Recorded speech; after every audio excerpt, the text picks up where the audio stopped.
बिस्मिल्लाहिर्रहमानिर्रहीम। Welcome students, उम्मीद करता हूँ आप सब खैरियत से होंगे। बच्चों, आज हम चैप्टर 9 वेव्स का सेकंड टॉपिक डॉपलर इफेक्ट को डिटेल में समझेंगे।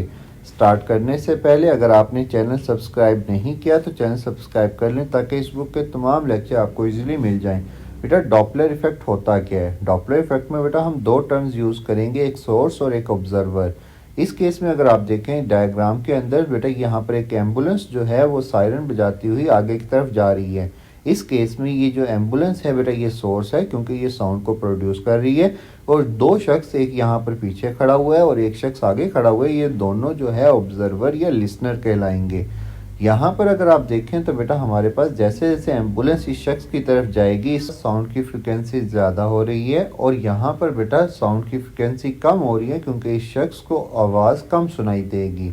इसको डिफाइन कैसे करेंगे डॉपलर इफेक्ट को? The Doppler effect is a change in the frequency of waves due to the relative motion between the observer and source of the wave. Relative motion का क्या मतलब है बेटा? या बेटा हमारे पास सोर्स मूव करे या ऑब्जर्वर मूव करें या फिर दोनों मूव करें तब भी हमारे पास साउंड की फ्रीक्वेंसी जो है वो चेंज होगी। एग्जाम्पल पढ़ लेते हैं बेटा एक दफ़ा। When an ambulance with a siren approaches you the sound of siren has a higher pitch. After the ambulance passes and move away, the pitch of siren become lower. This change in pitch is called Doppler effect. The general formula of the Doppler effect depending on the relative motion is derived from V is equal to F lambda and F is equal to V over lambda. इस पूरे topic में हम बेटा तीन तरह की velocities को use करेंगे। साउंड की वेलोसिटी को हम V से डिनोट करेंगे, speed of sound in medium, और हमारे पास अगर लिसनर यानी कि शख्स मूव करेंगे तो बेटा हमारे पास इसको हम नाम देंगे स्पीड ऑफ लिसनर, और स्पीड ऑफ जो सोर्स होगा उसको Vs से डिनोट किया जाएगा। नेक्स्ट है बेटा हमारे पास इस टॉपिक का फर्स्ट केस। इसके टोटल हमने 4 केसेस को स्टडी करना है आज। पहले केस में हम कह रहे हैं सोर्स जो है वो रेस्ट पर है और लिसनर जो है ऑब्जर्वर जो है वो मूव कर रहा है सोर्स की तरफ। हमें जनरल अगर हम ऑब्जर्वेशन करें तो हमें पता है बेटा जैसे जैसे हम सोर्स के करीब जाएंगे जहाँ से साउंड प्रोड्यूस हो रहा है तो हमें आवाज़ ज़्यादा सुनाई देगी।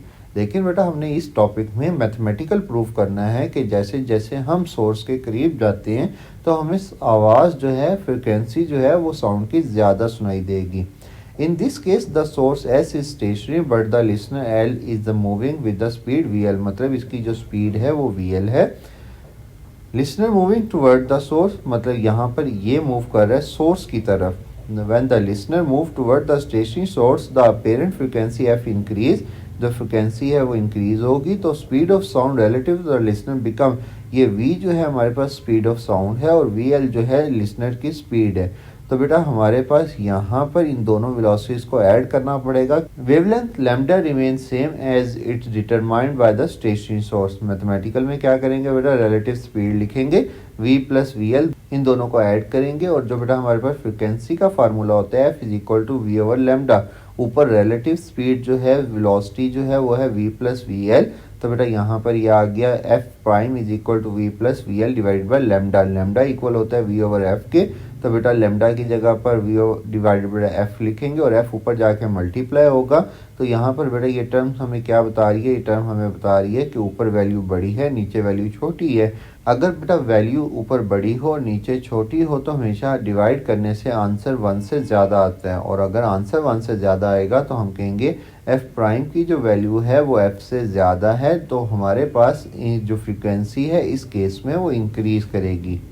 नेक्स्ट है बेटा हमारे पास इसी केस का दूसरा पार्ट, जब हमारे पास लिसनर जो है वो सोर्स से दूर जाएगा, मतलब हमारे पास सोर्स यहाँ पर साउंड प्रोड्यूस कर रहा है और ये लिसनर जो है इस सोर्स से दूर जाएगा। When the listener move away from the station source, the apparent frequency F decrease। हमें भी पता है बेटा रियल लाइफ में अगर हम देखें किसी भी साउंड सोर्स से दूर जाएंगे तो हमारे पास फ्रीक्वेंसी जो है साउंड जो है वो कम हो जाएगी।